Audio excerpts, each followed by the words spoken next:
Good morning and welcome to our daily devotional from Pilgrim Congregational Church. I'm Patrick Horn. I'm glad that you're able to join us on this Tuesday morning, June the 2nd, 2026, as we begin our study of the book of Romans over the next couple of months. And we're starting this week from Romans chapter 4. The passage runs from verse 13 of chapter 4 all the way to the end of the chapter, verse 25. And I hope you're able to join us for Bible study tonight as as I give a sort of introductory study of Romans and looking closely at this passage from Romans chapter 4.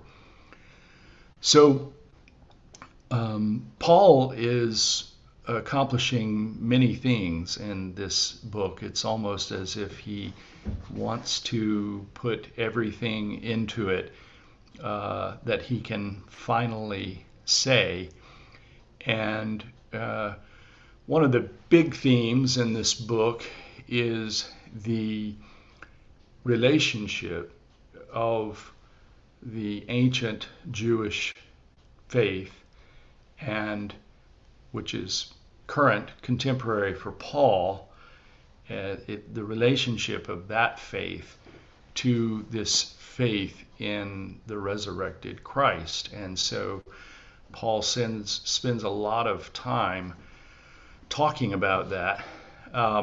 So I'm going to read the first three verses of this passage, Romans 4:13 through 15, offer a few reflections, and then close us with prayer.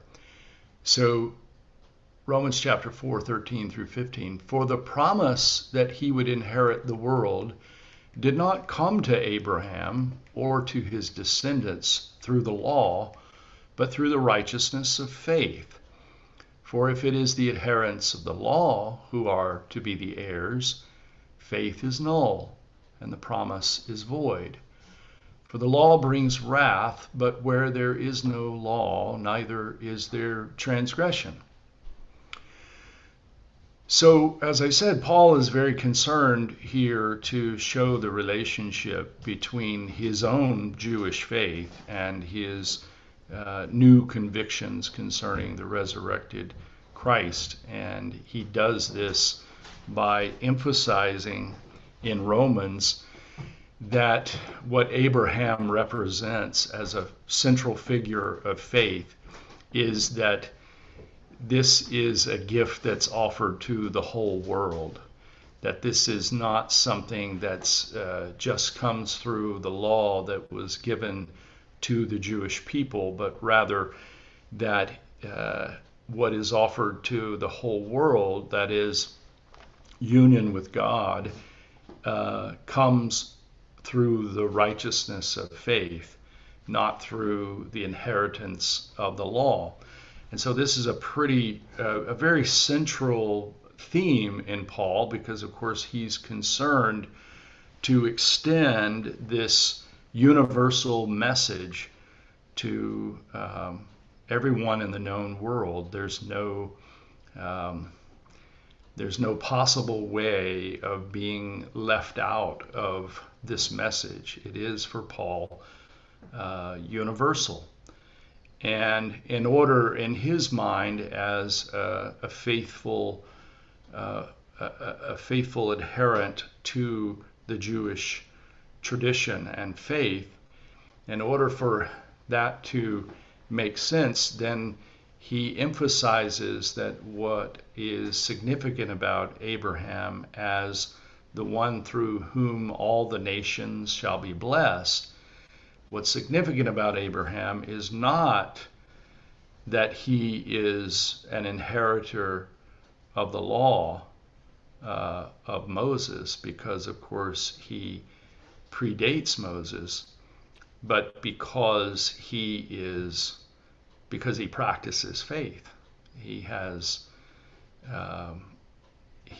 received this promise of inheriting the world uh, by the righteousness of faith. And so this is a very, very important distinction for Paul that he'll return to again and again, and that is this distinction between the law and following the law and living righteously through faith.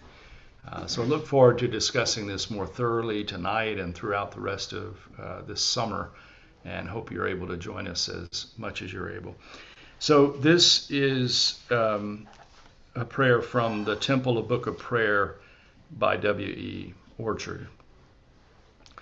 O God, who art to be found by those who truly seek thee, by those known by those who love, seen by those whose heart is pure, thy Spirit possesses all things, speaks in the holy dawn, calls in the quiet evening, broods on the deep, and dwells in the heart of human beings. Forgive us if we, made to commune with thee, whose lives were ordered to walk with thee, have grown insensible to thy presence, have rested in the things that appear, grown careless of the eternal and the holy. Send now some word of thine to make a highway to our hearts, and thyself draw near. Shut us in, gathered here, in with thyself alone, until every heart burns and each spirit moves toward thee. May the Spirit of Jesus come upon us and make us at home with thee. Amen. Thank you for joining me this morning from Pilgrim Congregational Church. I'm Patrick Horn, and I hope that you have a very good day. Goodbye.